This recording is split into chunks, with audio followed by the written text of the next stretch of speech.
Business को develop करने के लिए उन्हें पैसा का नीड पड़ा, पैसा की जरूरत पड़ी, क्योंकि कोई भी कंपनी हो, कोई भी फैक्ट्री हो, जब वो कंपनी को आगे बढ़ाएगा, बिजनेस को डेवलप करेगा, तो उन्हें पैसा की जरूरत पड़ेगी। तो उस समय क्या किए कि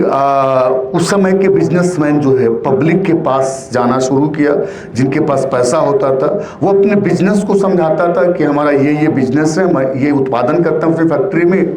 ये हमारा सेल्स है, आगे ये भविष्य हो सकता है, अगर आप हमारी कंपनी में पैसा इन्वेस्ट करते हो तो हम अपने बिजनेस को और आगे बढ़ाएंगे, और उसके बदले में हम अपनी कंपनी की हिस्सेदारी आपको दे देंगे। आपको कुछ भी नहीं करना है, सिर्फ आपको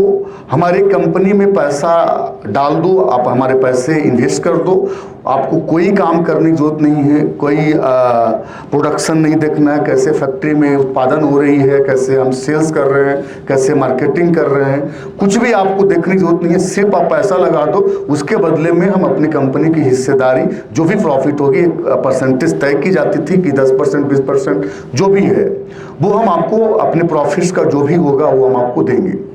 तो उस तरीके से उस समय के बिजनेसमैन जो है अपने बिजनेस को डेवलप किया, पब्लिक से पैसा उधार लेकर के अपने बिजनेस को बढ़ाया, और जो प्रॉफिट्स हुई वो प्रॉफिट्स को पब्लिक के बीच में बांटा गया।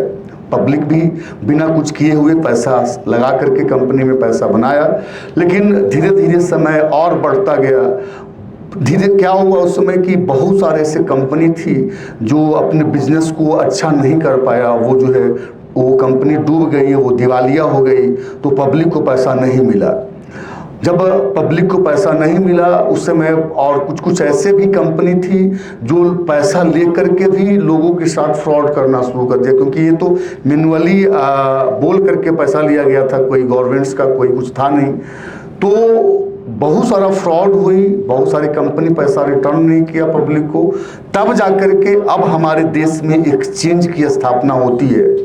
और अब कोई भी कंपनी डायरेक्टली पब्लिक से पैसा नहीं ले सकता है। अगर कंपनी को पैसा चाहिए, वो अपना बिजनेस को बढ़ाना चाहता है, तो सबसे पहले उस कंपनी को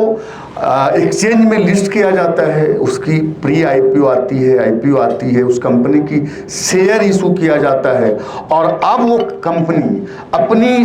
कंपनी की शेयर एक्सचेंज के माध्यम से पब्लिक के बीच में बेच करके पैसा इकट्ठा करता है, और उस पैसे से बिजनेस को करता है, और जो भी बिजनेस में प्रॉफिट होती है वो सारे पब्लिक के बीच में वो प्रॉफिट्स को बांटा जाता है।